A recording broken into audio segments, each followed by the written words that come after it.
Unsolved Halloween murder that happened 2 years ago here in the Valley, back in the spotlight tonight. As a gang member convicted of killing a 5-year-old boy on Halloween learned his fate.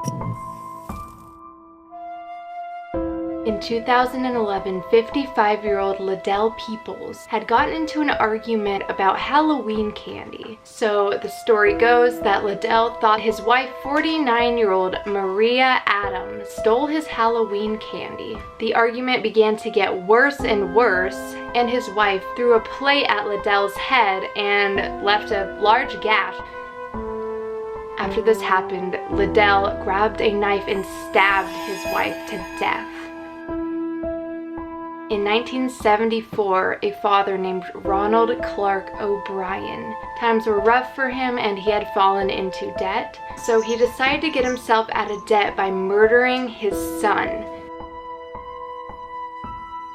He had purchased potassium cyanide and he put it in his son's pixie stick on Halloween. He then had his son eat the pixie stick. The son was complaining that it tasted funny, something was wrong with it, but the dad forced him to finish. Timothy began vomiting uncontrollably and he died before he was able to reach the hospital. He also filled other pixie sticks with cyanide and gave it to his daughter and 3 other neighborhood kids. This was to avoid suspicion. His plot was to kill all of them and then maybe blame a neighbor or someone who had passed them the pixie stick. O'Brien was found guilty of murder and he was given the names the Candyman and the man who killed Halloween.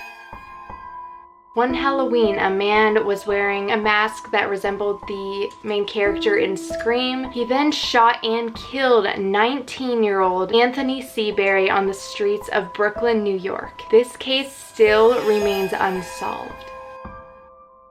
In 1981, 17-year-old Maria Cialela had been out trick-or-treating on one Halloween night. Shortly after midnight, a patrol car was driving by. He then saw her walking on the side of the road. 10 minutes later, he went back. She was no longer there. This was the last time that she was spotted alive. She was then a missing person, and later on her corpse was then found chopped into 3 pieces and was found buried in Richard Bagenwald's mother's yard. This next story is gruesome, and it is about the toolbox killers who received the name because they always placed pliers or hammers in their victims' dead corpses after they were done murdering them. They were known to have murdered up to 5 girls, kidnap, rape, torture, and then murder them. This all happened in 1979, and the last of their murders was on Halloween night. 16-year-old Shirley Ledford was hitchhiking home from a Halloween party. They then easily picked her up in their van, and over the course of a few hours, they had bound her, gagged her, and smashed her elbow with a hammer. They sodomized her with pliers and finally strangled her to death with a wire coat hanger before dumping her body onto a random person's front lawn. And what's really sick about this murder is that they tape recorded half of it. Why did they do that? I'm not sure. John D. White was known for murdering and stabbing another woman. He was currently on parole when this had happened. After being put on parole, he moved to Michigan and began being the pastor at a small church. While living in a trailer park, he had a romantic relationship with a girl who lived a few trailers down.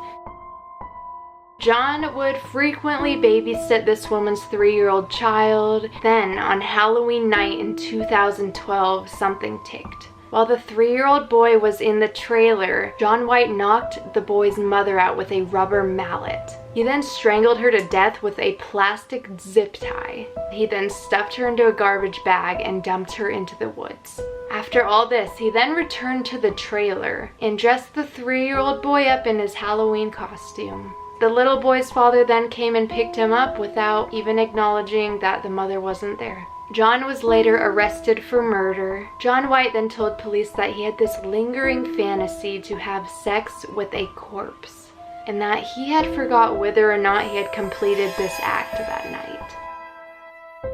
Halloween night in 2008, convicted drug dealer Quinton Patrick was at home on Halloween night. He'd heard a knock at his door and assumed that it was a rival gang that he had been having conflict with. He then grabbed his full auto AK-47 and blasted at least 29 bullets at the door. It turns out it was just a couple trick-or-treaters trying to get some candy. 11 of these bullets hit 12-year-old TJ Darasaw, murdering him. TJ's father and brother were also hit by bullets, but they miraculously survived. That is all the murders that I am going to display in this video. I hope you guys enjoyed it. I hope you guys have a safe Halloween, and I will see you guys in my next video.